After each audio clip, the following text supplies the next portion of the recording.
አራዳ ፓርክና ወዳጅነት ፓርክ መካከል አፓርትመንቶች እንዲሁም ለንግድ ተመራጭ በሆነው በመሃል ተክለ ሃይማኖት የንግድ ሱቆችን ይዘንሎት መተናል። ቤተ መንግስት አቅራቢያ አራዳ ፓርክ ፊት ለፊት ከ30% እውነተኛ ቅናሽ ጋር በካሬ በ73500 ብር ብቻ ከባለ 1 እስከ ባለ 3 መኝታ አፓርትመንቶችን ከሜሪትስ ፕሮፐርቲ ይዘንሎት ቀርበናል። በጥሬ ገንዘብ ለሚከፍሉ 30% ቅናሽ የተደረገባቸውን ባለ 1 መኝታ በ3.6 ሚሊዮን ብር አጠቃላይ ክፍያ፣ ባለ 2 መኝታ በ6.9 ሚሊዮን ብር አጠቃላይ ክፍያና ባለ 3 መኝታ በ9.5 ሚሊዮን ብር አጠቃላይ ክፍያ አቅርበንሎታል። እንዲሁም ከ10% ቅድመ ክፍያ ጀምሮ በ3 ዓመት የግንባታ ሂደት እየከፈሉ የቤት ባለቤት ይሆኑ። በዚህ የመኖሪያ መንደር ውስጥ መዋኛ ገንዳ፣ ጂምናዚየም፣ ደረጃውን የጠበቁ ሰፋፊ ሊፍቶች፣ ምቹና በቂ መኪና ማቆሚያ ቦታዎች፣ ዘመናዊ የደረቅ ቆሻሻ ማስወገጃ፣ አውቶማቲክ ጄኔሬተር የተገጠመለት የከርሰ ምድር ውሃና ለተለያዩ አገልግሎት የሚውል ሰገነትም በአንድ አካቷል። እንዲሁም በመሃል ተክለ ሃይማኖት ከአንድ ሳምንት ባልበለጠ ጊዜ የምናወጣቸው የንግድ ሱቆችን ቀድመው ለመመዝገብ ከታች ባለው ስልክ ይደውሎ። ሜሪትስ ፕሮፐርቲ አራዳ ፓርክ። በጣም አስደንጋጭ ሪፖርት ነው ማሰማችሁ። ትንሽ ስሜት ይነካል።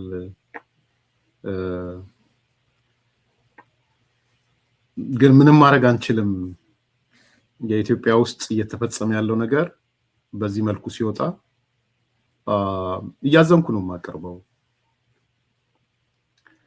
ወሲባዊ ባርነት፣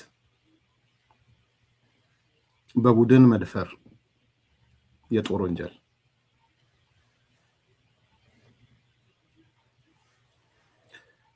ዓለም አቀፍ የሰብአዊ መብቶች ተቋም አምነስቲ ኢንተርናሽናል ዛሬ አርብ የካቲት 27 2018 አንዲት ለረጅም ጊዜ ሲያጠናው የነበረውን የምርመራ ሪፖርት ይፋ አድርጓል።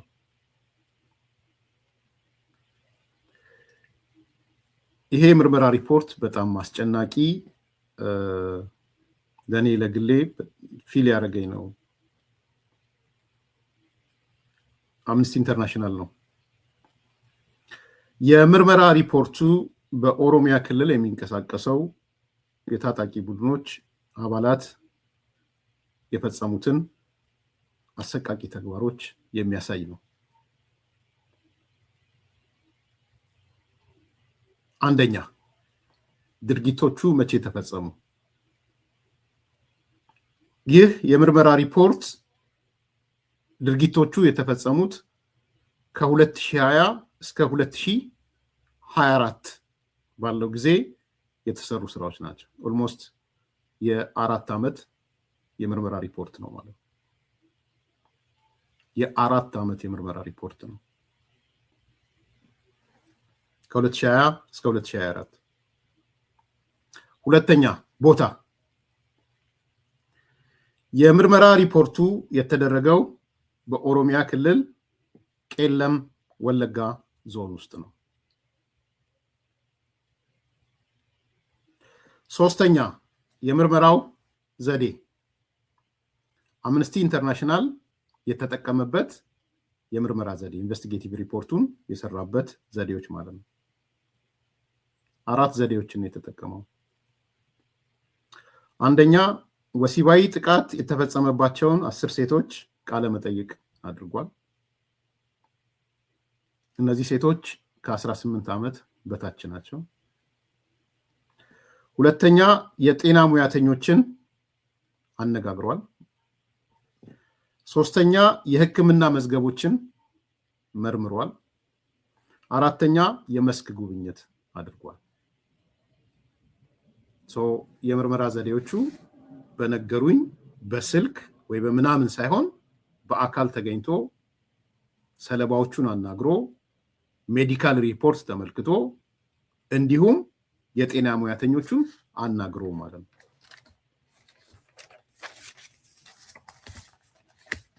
አራተኛ፣ ግኝቶች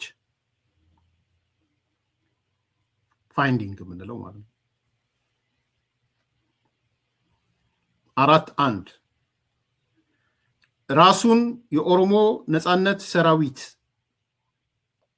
ወይም መንግስት ኦነግ ሸኔ ሽብርተኛ ብሎ የሚለው አካል ወሲባዊ ባርነት ሲፈጽም ነበር። ወሲባዊ ባርነት። ሁለተኛ ራሱን የኦሮሞ ነጻነት ሰራዊት የሚለው ኦነግ ሸኔ በቡድን የመድፈር ድርጊት፣ ሴቶችን የመድፈር ድርጊት ይፈጽም ነበር። ሶስተኛ ፋይንዲንግ 4.3 ራሱን የኦሮሞ ነጻነት ሰራዊት ብሎ የሚጠራው አካል ከፍርድ ቤት ውጪ ግድያና የንጹሃን ንብረትን ያወድም ነበር። ኮንክሉዥን የተቋሙ የኢትዮጵያ ሰብአዊ መብት የአምነስቲ ኢንተርናሽናል ድምዳሜ ይሄ ድርጊት ተደምሮ ሲታይ የጦር ወንጀል የተፈጸመው ድምር ውጤቱ ነው። የጦር ወንጀል ወሲባዊ ባርነት፣ በቡድን መድፈር፣ ከፍርድ ውጪ መግደል፣ የንጹሃን ንብረት ማውደም ተደምረው የጦር ወንጀል ነው የፈጸመው። የኦሮሞ ነጻነት ሰራዊት የጦር ወንጀል ፈጽሟል። አምስተኛ ዝርዝር ጉዳዮች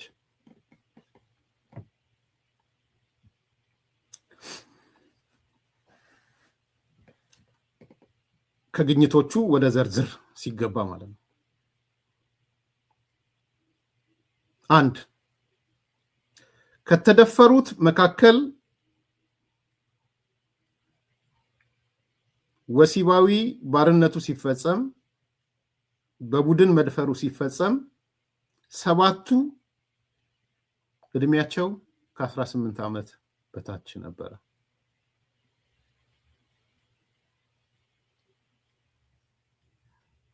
ያዙቴን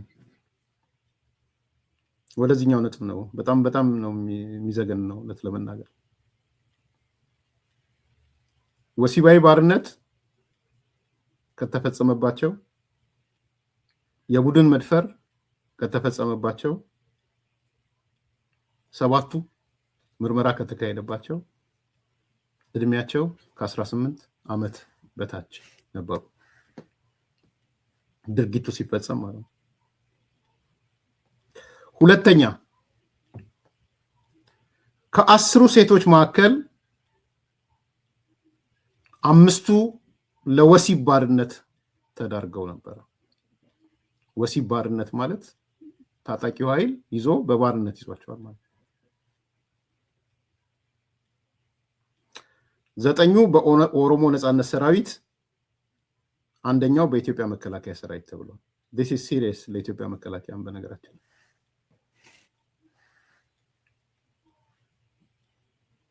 ሶስተኛ የሰቆቃው ማሳያ ዝርዝር ነው እያነበብኩ ያለሁት። የሰቆቃው ማሳያ አንዲት እናት እና በወቅቱ 12 ዓመት የነበራት ልጇ ሴት ልጇ 3 ሳምንት ለሚሆን ጊዜ ዋሻ ውስጥ እጃቸው ከዛፍ ጋር ታስሮ በበርካታ የኦሮሞ ነጻነት ሰራዊት ወንዶች ሲደፈሩ ነበር። ፔንፉል ነው በጣም።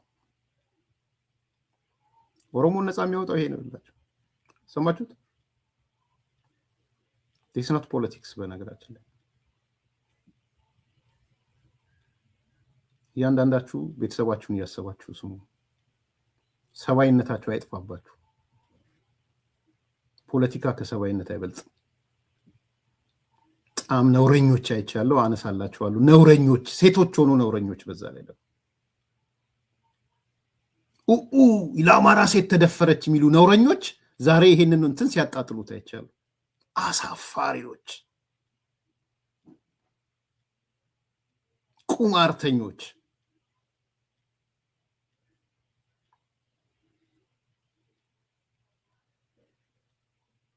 አንዲት እናት ከ12 ዓመት ህፃን ልጇ ጋር ሴት ልጇ ጋር ለ3 ሳምንታት ያህል እጇ ከዛፍ ጋር ታስሮ የኦሮሞ ነጻነት ሰራዊት ነኝ የሚለው ኦሮሞን ነጻ አውጣለሁ ኦሮሚያ የምትባል ሀገር እመሰርታለሁ የሚለው አካል ለ3 ሳምንት እየመጣ በቡድን ሲደፍራቸው ነበር።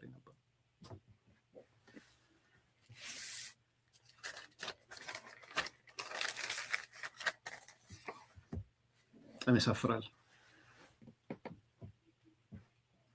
እናትየው የተናገሩትን ስሙ። ለ3 ሳምንት ያህል 15 ወንዶች እኔና ልጄን እየተፈራረቁ ይደፍሩን ነበር።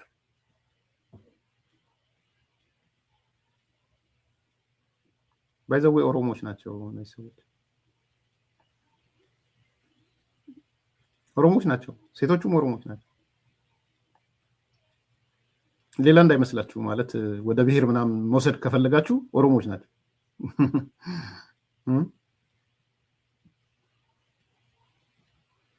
ምን አሉኝ እናት 12 ዓመት በታች የሆነችው ልጄንና እኔን ለ3 ሳምንት እታች እንትን ውስጥ ከተውን ግንድ ላይ አስረውን 15 ወንዶች እየመጡ በፈረቃ ይደፍሩን ነበር፣ የተፈራረቁ ይደፍሩን ነበር።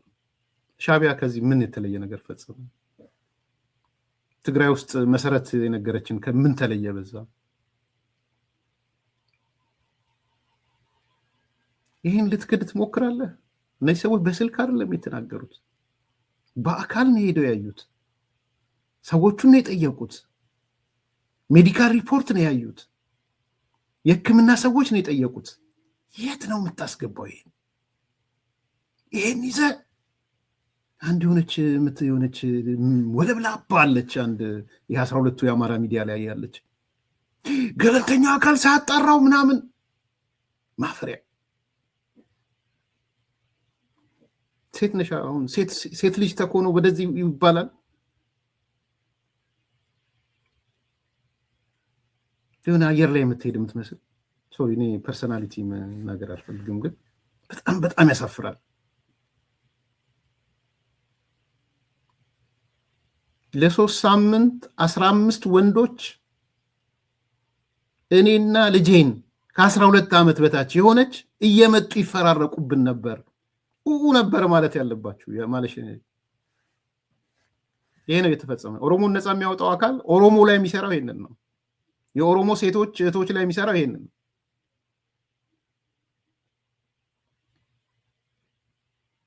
ባርባሪክ የሆነ አውሬ ይሄ ነው ባርባሪክ የሚባለው። ባይዘው አረመኔ የሚባለው ይሄ ነው። አረመኔ ማለት ይሄ ነው።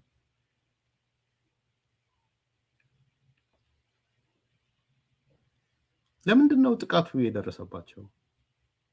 ምንድን ነው ምክንያቱ?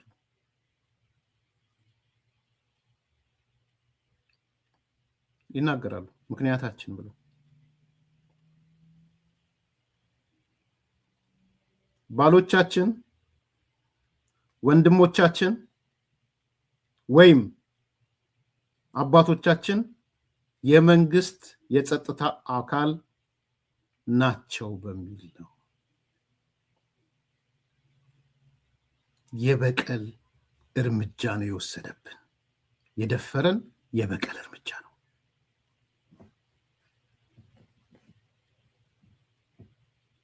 ባሏ የመንግስት ጸጥታ ኃይል ስለሆነ፣ ወንድሟ የመንግስት ጸጥታ ኃይል ስለሆነ፣ ወይም አባቶቻቸው የመንግስት ጸጥታ ኃይል ሚሊሻ ሊሆን ይችላል፣ መከላከያ ሊሆን ይችላል፣ ፖሊስ ሊሆን ይችላል፣ አድማ ብተና ሊሆን ይችላል። ስለሆነ ብቻ እነዚህ ሴቶች የበቀል እርምጃ ተወሰደባቸው።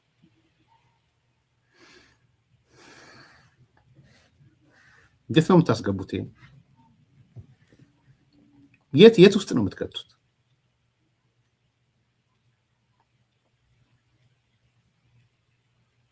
በቀል በአባት ችግር ሚስትና ልጅ በቀል፣ በወንድም ችግር እነሱ ችግር ብለው ስለሚያዩት በወንድም ችግር እህት በቀል፣ በባል ችግር ሚስትና ልጅ በቀል።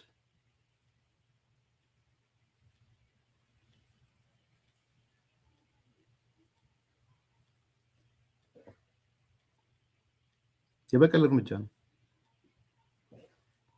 የከፋ የሚያደርገው ደግሞ አንዱ እሱ ነው። ወሲባዊ ስሜታቸው ብቻ አይደለም ያለው፣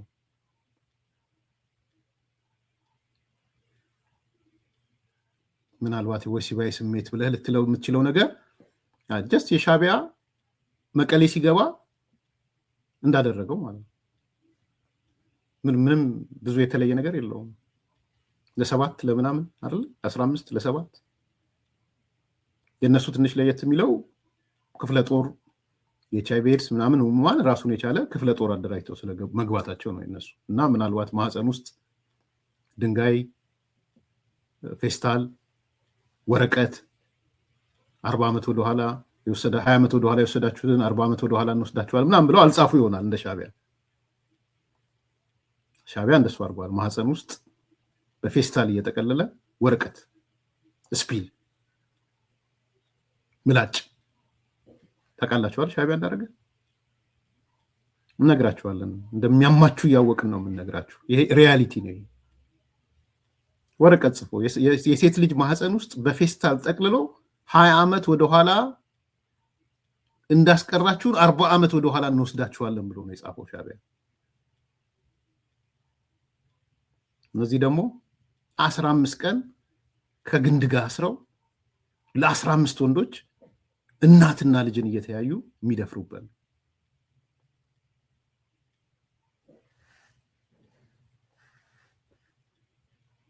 እዚህ ጋር ፖለቲካ አለ።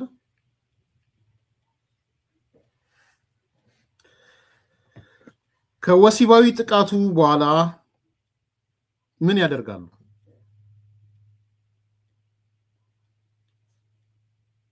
እንዲህ ብለው ነው የሚገልጹት። ከጾታዊ ጥቃቱ በኋላ ቤታቸውን ለቀው እንዲሄዱ ያስገድዷቸዋል። ጥፉ ከዚህ ይሏቸዋል። አለያም ቤታቸውን ያቃጥላሉ።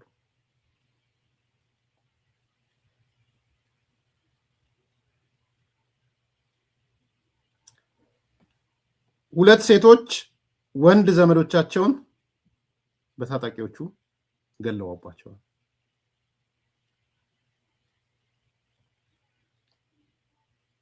ሁለት ሴቶች ወንድ ዘመዶቻቸውን በታጣቂዎች ተገለውባቸዋል።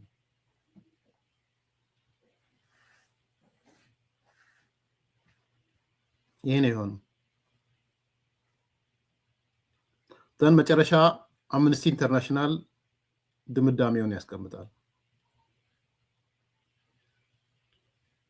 እነዚህ ተደጋጋሚ በደሎች አሰቃቂ ብቻ አይደሉም፣ የጦር ወንጀሎች ናቸው። ይሄ ነው ሪፖርቱ።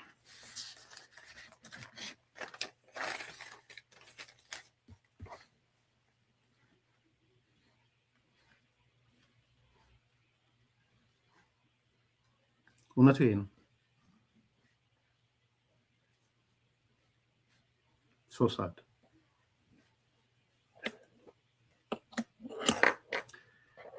ትንሽ ግብረ መልስ ለማየት ሞክሬ ነበር። በሁለት መንገድ ነው ፊድባክ ያየሁት። አንደኛው ሪፖርቱ ከመውጣቱ በፊት እነማ ምን ሲሉ ነበረ የሚለውን ለማየት ሞከርኩኝ። ትላንትና ማስታወቂያ ተላልፎ ነበር። ብሬኪንግ ነገ ጠብቁ የሚል ማለት ነው። ሪፖርቱ ሳይወጣ እንደ ሳመሪ ነገ ጠብቁን በኦሮሚያ የተፈጸመውን የሴቶች ወሲባዊ ጥቃት፣ በሴቶች ላይ የተፈጸመውን የወሲባዊ ባርነት የሚያሳይ ሪፖርት እናወጣለን የሚል አምነስቲ ብሬክ አድርጎ ነበር።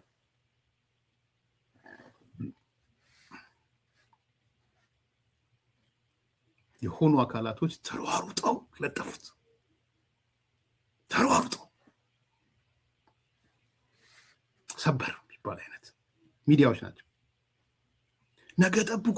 ነገ ጠብቁ አምነስቲ ኢንተርናሽናል ሪፖርት ሊያወጣ ነው።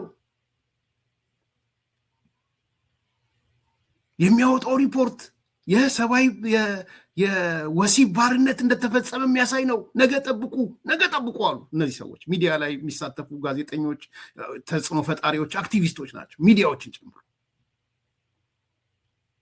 እኔ ከዛ በኋላ ነበር ሰፍ ብዬ የጠበቅኩት።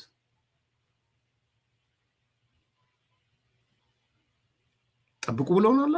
እየጠበቅን ነው። እነዚህ ሰዎች ጠብቁ ሲሉ ይገባኛል ለምን ጠብቁ እንዳሉ። አንደኛው ጠብቁ ያለው ወንድማችን አሉላ ሰለሞን ነው።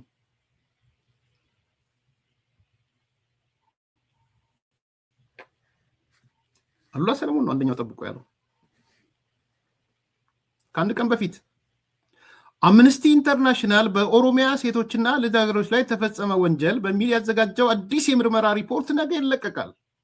ዘገባው በኦሮሚያ ክልል የተፈጸመ ጾታዊ ጥቃት፣ ጅምላ ግድያና የመፈናቀል አካቷል። ከዛ ስር ገብቶም ጠብቁ ይላል። ወደ ውስጥ ገብቼ የማየው ነው። ድጋሚ ለጠፈ። ድጋሚችን ደግሞ ለጠፋት። አሉላ ሰለሞን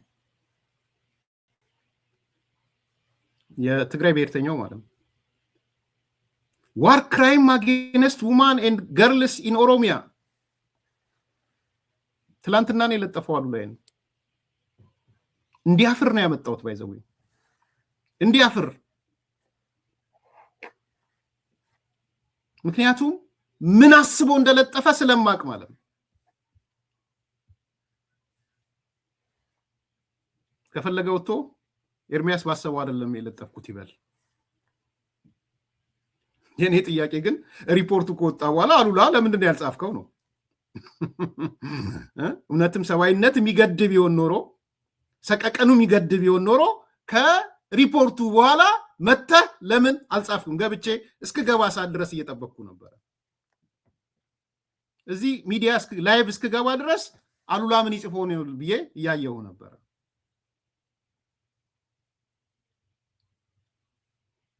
አያችኋቸው? በዚህ በኩል ሰላም ምናምን ይሉና በዛ በኩል ግን እንዴት አድርገን ብጥብጥ የሆነ ነገሮችን ነው የሚሉት። ለዛ ነው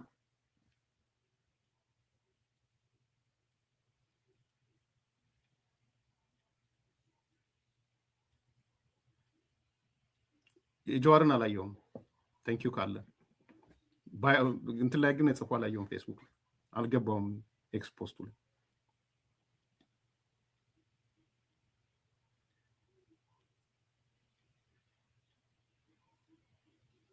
ተመልከቱ።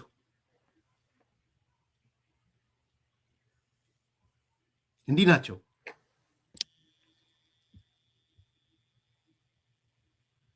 እነ አሉላ እንዲህ ናቸው። ወንድም አሉላ ለምንድን ነው ዛሬ ያልጻፍከው? የጠበቅከው አሉ ነው ማለት ነው ወይስ አንተ እንደነ ማኒት አምነስቲ ከመንግስት ጋር ያለው ብለህ ልጽፍ ይሆን አላውቅም። ለምን ያልጻፍከው? ማን ይመታልኛል ብለህ ነበረ? አያስጠላም? አይደብርም ለህሊና? አሁን ይሄ ጠብቁ መንግስት ያደረገው ወንጀል ሊመጣላችሁ ነው። ቢኮዝ አምነስቲ ኢንተርናሽናል ነው። አምነስቲ ኢንተርናሽናል የመንግስት ተቃዋሚ እንደሆነ ይታወቃል። እንዲህ አይነት ሪፖርት እንዴት ይዞ ይወጣል? ሊጋለጥላቸው ነው። መንግስት ሊያንበለብሉት ነው። እንደ መንግስት ችግር የለውም። ስለተገደሉት ስለተወረዱት ምናምን አይደለም ፖይንቱ። ቢሆን ኖሮ ያለቅስ ነበር። ዛሬ እያለቀሰ ያሳየን ነበር አሉላ። እሱ አይደለም የተፈለገው። ጉድ አረገህ አምነስቲ። የጀዋርን አላየውም። ባይሆን ኖሮ አመጣው ነበር።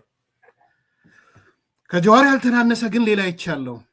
ሆርን ኮንቨርሴሽን አይቼዋለሁ ትላንትና። ሆርን ኮንቨርሴሽን እዩት። ሆርን ኮንቨርሴሽን ትላንትና ይኸው የሆርን ኮንቨርሴሽን የትላንትና ነው።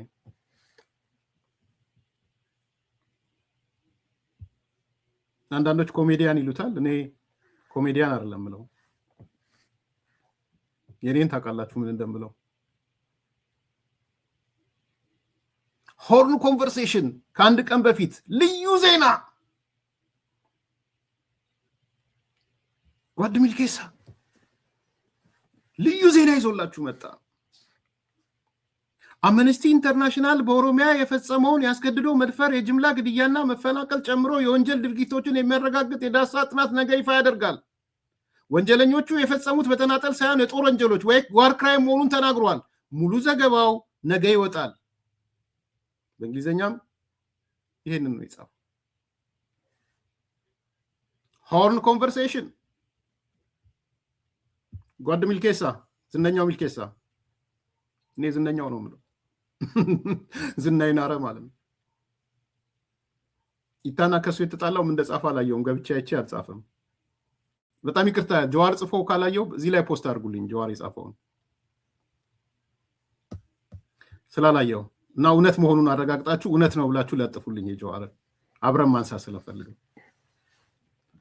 ፌስቡክ ላይ አላየውም።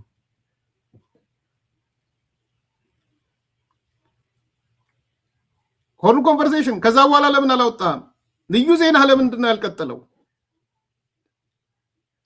ለምን አልቀጠለም ልዩ ዜና? ነው ኤክስ ገጽ ላይ ጽፏል ስላሉ ጀዋር የጻፈው ነገር ካለ ሲጽፉ እያየው ነው። ጻፉልኝ የጻፈውን ጀዋር እናንብበው። የሱ ነው ስላላገኘው ነው። ዝነኛው ሚልኬሳ ምን ነው ጠፋ? ቢቆረቁርህ እኔ አሉላን አልጠይቀውም። ባይዘው አልጠይቀውም። አሉላን የመሰለው መንግስት ይዋረድልኛል ብሎ ነበር የመሰለው። ነው ኤክስ ትላንትና የጻፈውን ነው እየጠበቅን ነው የሚለውን ነው የፈለግኩት። እሱን ጻፉልኝ። ከዛ በኋላማ እንደማይጽፉ እኮ አውቃለሁ።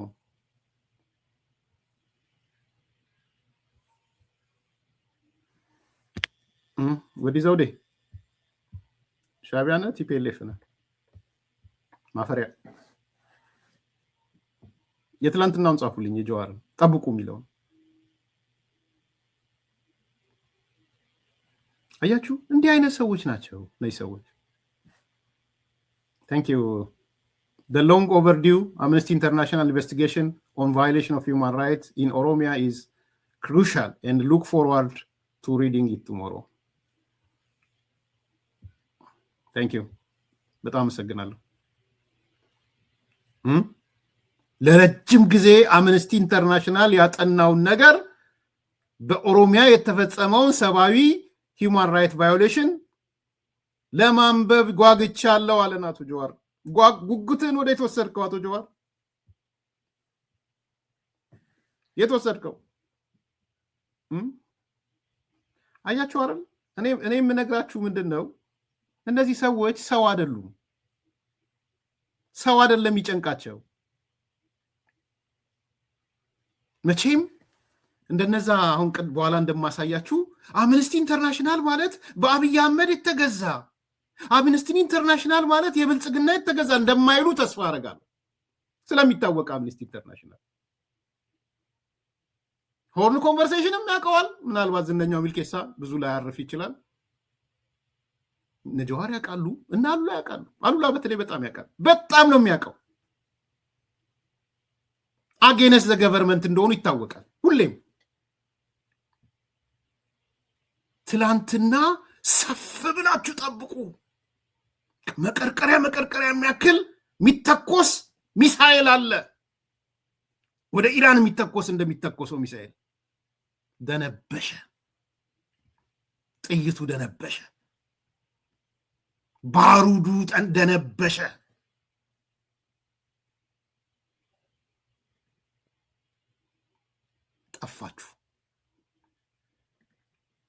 ጠፋችሁ።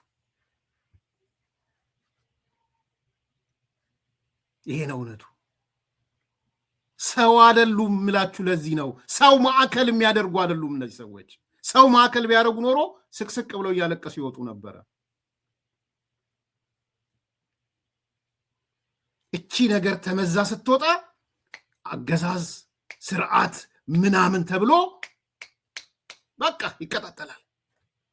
አማራ ጽንፈኛ ለትግራይ ጽንፈኛው፣ ትግራይ ጽንፈኛው ለኦሮሞ ጽንፈኛው፣ ለኢንተርናሽናል ኮሚኒቲው ለምኑ ኮንግረስ ምናምን ይሄው አምነስቲ ኢንተርናሽናል ያወጣው ይባልልኛል። ይሄ ነው ፖለቲካው።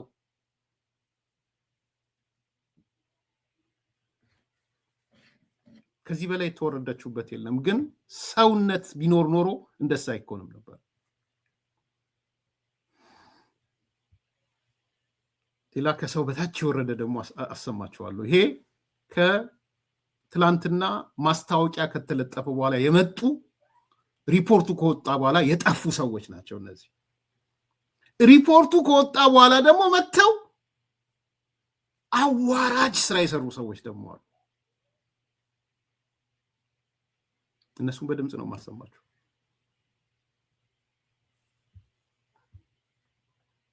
እዚህ ጋር ጠራርጊ ሐሳቤን ለማካፈል ያክል እንዳልሽው ያው ሁለቱም ተቋማት ዋነኛ ታርጌታቸው ብልጽግናን ከተፈጸሙ ወንጀሎች ነፃ ለማድረግ ያለመ እንደሚመስል ያስታውቃል።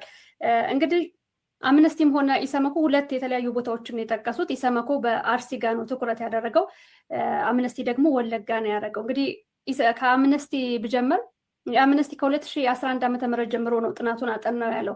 2011 ዓ.ም ማለት ደግሞ የአማራ ተወላጆች በወለጋ እጅግ በጣም እሳት የሆነ የዘር ማጥፋት ወንጀል እየተፈጸመበት የነበረ ጊዜ ነው። በተለይ ራሱ የጠቀሰው ቄለም ወለጋ ያለው በአብዛኛው ጥቃት ሲፈጸምበት የነበረ ቦታ ነው።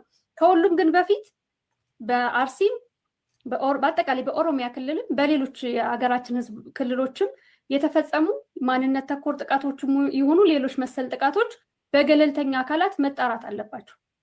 ገለልተኛ አካል ገብቶ አጣርቶ ፈጻሚው ማን ነው የሚለውን ነገር መግለጽ አለበት። ይህ ገለልተኛ አካል ግን ብልጽግና የሚያውቀው የሚወከለው ሊሆን አይችልም።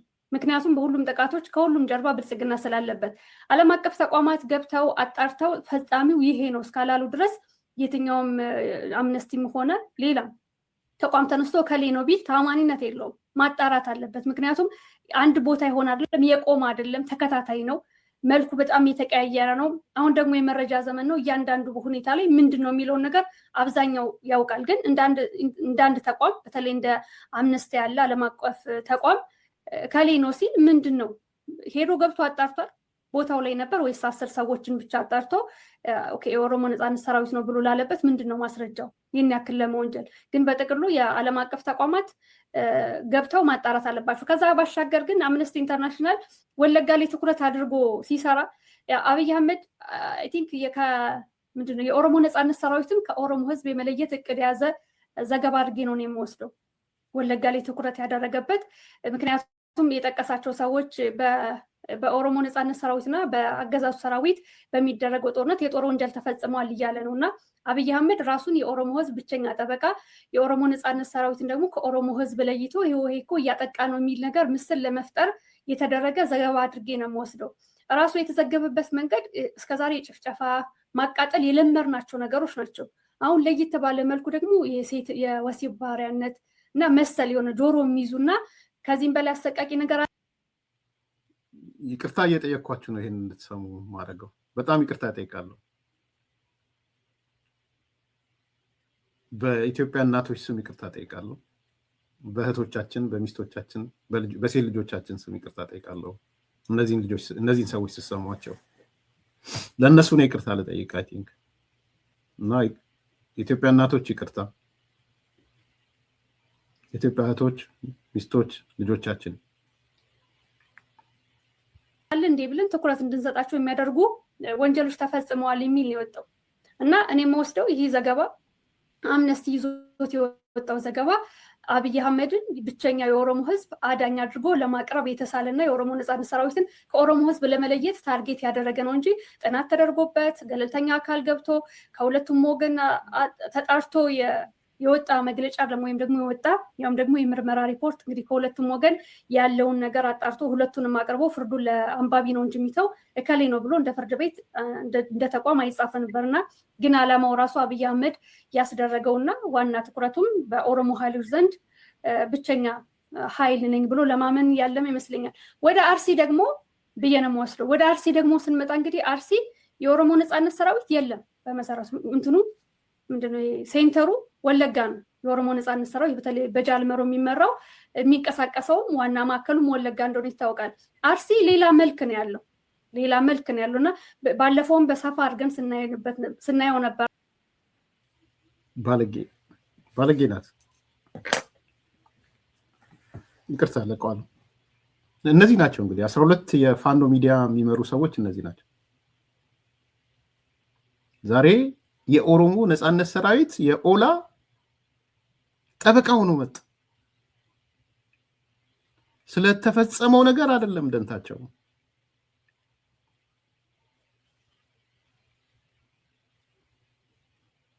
ችግር የለውም። እንደውም በዚህ ልክ እንዴት ይጻፋል? ድሮ እንደማይባል ነገር ሁሉ ተብሎ ነው የመጣው። ወሲባዊ ባርነት እንዴት ይባላል?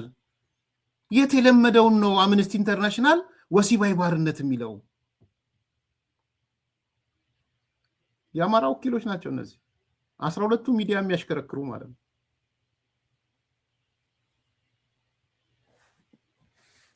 እንደው ባላንስ አድርገን እንድናየው የነሱ አካል የሆነ እኔ ያኔ ሚዲያ የነበር ግርማ ካሳም ትንሽ የጻፈው ነገር ስላለ ያው ዘመዶች እንትኖች ስለሆኑ አንድ የትግል ጓዶች ስለሆኑ አያይዘን ብናየው ግርማ ካሳም ታውቁታላችሁ።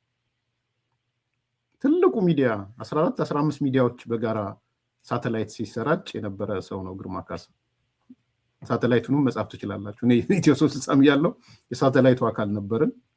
እሱ እዛ ውስጥ ቦርድ ይሁን የሆነ ነገር ነው። ምናልባት የሱ ሳይሻል አይቀርም። ግን አንድ ላይ ናቸው። አንድ ላይ ነው የሚበሩት እነዚህ ሰዎች። እንግዲህ ግርማ ካሳ ምን አለ? የኦነግ ቆንጆ የለም ከነዚህ ሰዎች ጋር ነው እንግዲህ አንዳንድ ወገኖቻችን ፋኖ አብሮ ይስራ የሚሉት አለ ግርማ ካሳ። ናይ ግርምሽ አሁን ያባሩሻል። ግርማ እንደዛ ብሎ ጽፏል። ሚዲያው ላይ እንደዛ ይናገራል አላውቅም። ይናገር ከሆነ እናየዋለን። ኦሮሞ ነው ብሎ ያባረዋል ግርማ አሁን እያሉ ስለሆነ ያሳዝናል።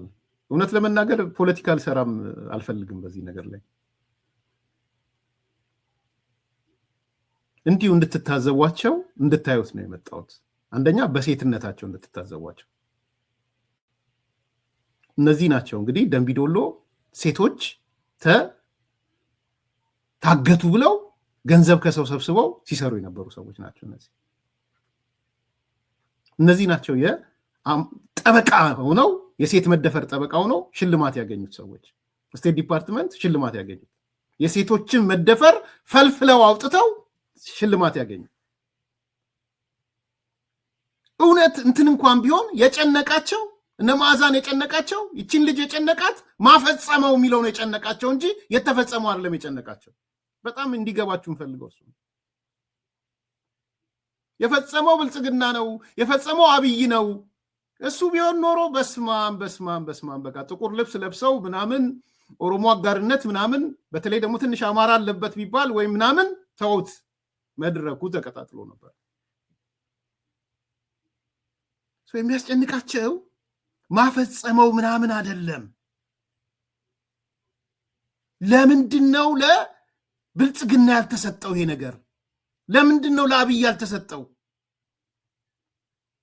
በዚህ ክብደት ደረጃም ለምን ተቀመጠ? አያሳፍርም? ይሄ ፖለቲካ ነው። አምነስቲና ይሰመኮ ልቶ ብልጽግና ከፈጸመው ወንጀል ነፃ ሊያወጡት ፈልገው ነው።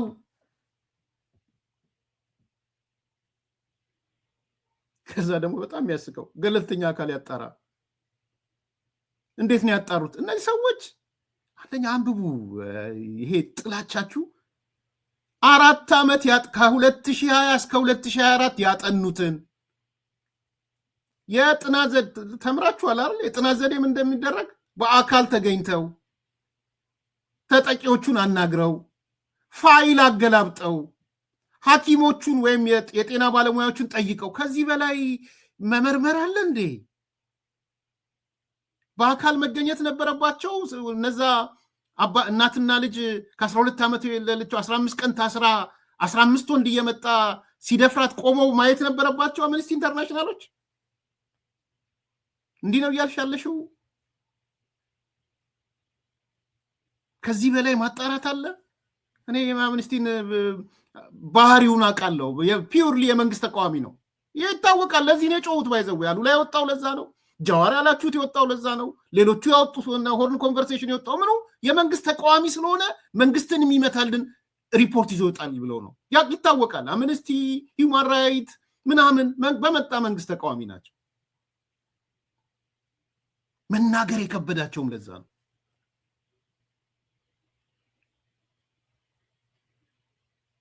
ገለልተኛ አካል ትላለች መጣ። የምኑ ነው ገለልተኛ? ምንድነው ገለልተኛ?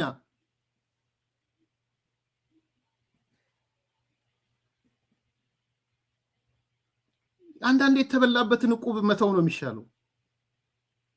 ይህ ዘገባ አብይ አህመድ ከኦሮሞ ህዝብ ለማራቅ የተቀየሰ ስትራቴጂ ነው።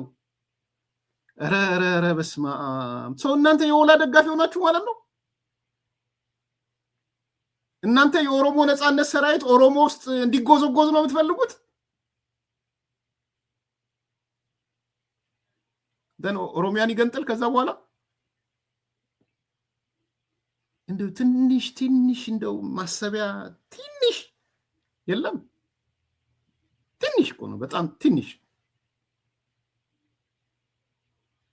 አብይ አህመድ ይህን ሪፖርት እንዲወጣ ያደረገው አምነስቲ ኢንተርናሽናልም የፈለገው ከኦሮሞ ህዝብ ልብ ውስጥ የኦሮሞ ነፃነት ሰራዊትን ለማውጣት ነው። ይጎዝጎዝ፣ የኦሮሞ ነፃነት ሰራዊት ይጎዝጎዝ ሄዶ ኦሮሞ ውስጥ። ኧረ ፖለቲካ እኮ በጣም በጣም በጣም በጣም ቀላል ፖለቲካ እኮ ነው ይሄ ፖለቲካ። በጣም እንዴ ነገ ስታዩት ምንድን ነው የምትሉት? አይዘገናችሁ? ከልቤ ነው። ኦሮሞ ነፃነት ሰራዊት ጸጉሯ ሙሻ የሆነው እኮ በራሱ ድርጊት ነው። በራሱ ድርጊት ኦሮሞ መገንጠል አይፈልግም። እርምሽን ወቂ። ማዛም አጠገብሽ ያለሽው እርምሽ። ኦሮሞ መገንጠል አይፈልግም። ኦሮሞ ሀገሩን ተቆጣጥሯል፣ ባለቤት ሆኗል። ሌላውን ባለቤት እንዲሆን ነው እየሰራ ያለው። ሌላውን ባለቤት ሆኗል። እርምህን አውጣ፣ እርምሽን አውጪ። እንደ ድሮ ተገንጠል እንገንጠል እያለ አዳራሽ ላይ አይቆይም ኦሮሞ። የለም እሱ አጀንዳ የለም። አሁን ኢትስ ኦቨር። ላንቺ አብይ ይሄን ያደረገው ብልጽግና ይሄን ያደረገው ምክንያቱም ምን ከኦሮሞ ልብ የኦሮሞ ነፃነት ሰራዊትን ለማስወጣት ፈልጎ አምነስቲ ኢንተርናሽናል ከማጋብሮ ከአብይ ጋር። ይልቁንስ የመጨረሻው ስቴትመንት ነው ደስ ያለኝ። መልስ ስጡበት ኦነጎች፣ የኦሮሞ ነፃነት ሰራዊት መልስ ስጡበት። ለዚህ እሱም በጠቅሼ ብቻ ነው ማለት እንፈልገው። ምን አለች? የኦሮሞ ነፃነት ሰራዊት አርሲ የለም። ባንዳፍ ብዬሻለሁ። ባይዘው እቴ ባንዳፍ። እኔም ምኞቴ የኦሮሞ ነፃነት ሰራዊት አርሲ እንዳይኖር ነው። የኦሮሞ ነፃነት ሰራዊት አርሲ የለም፣ ያለው ወለጋ ነው።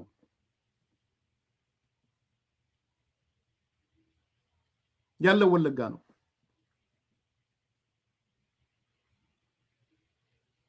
የኦሮሞ ነፃነት ሰራዊት ኑና አርሲ ያለን ብላችሁ መልስጡ። የላችሁም ብሏቸዋል። ጽምዶ አርሲ የላችሁም ብሏቸዋል። የምታውቂው መረጃ ሊኖር ይችላል አርሲ ያለ መኖሩን። እኔ እዚህ ላይ አልጋፋሽም። ውሸት ነው አርሲ ያለ ምናምን አልልሽም። አርሲ ከሌለ የአርሲ ህዝብ አባሮታል ማለት ነው ሙሉ ለሙሉ። እና እንደወረደ ያንቺ እንዳፍሽ ያርግልን፣ እንደበታችሁ ያርግልን። ሪያሊቲው እሱ ነው፣ እሱ አይደለም። መሬት ላይ ያለው ነገር ስለሚታወቅ የኦሮሞ ነጻነት ሰራዊት ኦነግ ሸኔ አርሲ የለም ብላችኋለች። ያሳፍራል፣ ያሳዝናል። ስለሱ ሳይሆን ስለአጠቃላይ ቢያንስ ሴቶች ናችሁ፣ የሴቶች ሰብአዊ መብት ጠበቃ ሆናችሁ የተሸለማችሁ ናችሁ። በዓለም አቀፍ በስቴት ዲፓርትመንት መታችሁ የተሸለማችሁ ናችሁ።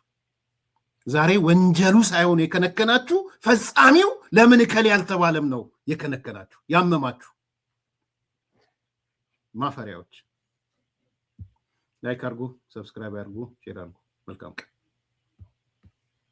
አራዳ ፓርክና ወዳጅነት ፓርክ መካከል አፓርትመንቶች እንዲሁም ለንግድ ተመራጭ በሆነው በመሃል ተክለ ሃይማኖት የንግድ ሱቆችን ይዘንሎት መተናል። ቤተ መንግስት አቅራቢያ አራዳ ፓርክ ፊት ለፊት ከ30% እውነተኛ ቅናሽ ጋር በካሬ በ73500 ብር ብቻ ከባለ 1 እስከ ባለ 3 መኝታ አፓርትመንቶችን ከሜሪትስ ፕሮፐርቲ ይዘንሎት ቀርበናል። በጥሬ ገንዘብ ለሚከፍሉ 30% ቅናሽ የተደረገባቸውን ባለ 1 መኝታ በ3.6 ሚሊዮን ብር አጠቃላይ ክፍያ፣ ባለ 2 መኝታ በ6.9 ሚሊዮን ብር አጠቃላይ ክፍያና ባለ 3 መኝታ በ9.5 ሚሊዮን ብር አጠቃላይ ክፍያ አቅርበንሎታል። እንዲሁም ከ10% ቅድመ ክፍያ ጀምሮ በ3 ዓመት የግንባታ ሂደት እየከፈሉ የቤት ባለቤት ይሆኑ።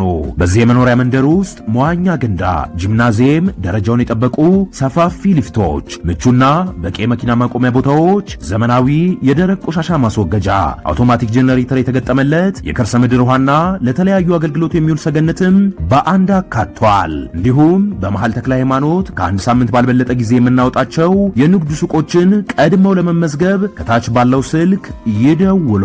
ሜሪትስ ፕሮፐርቲ አራዳ ፓርክ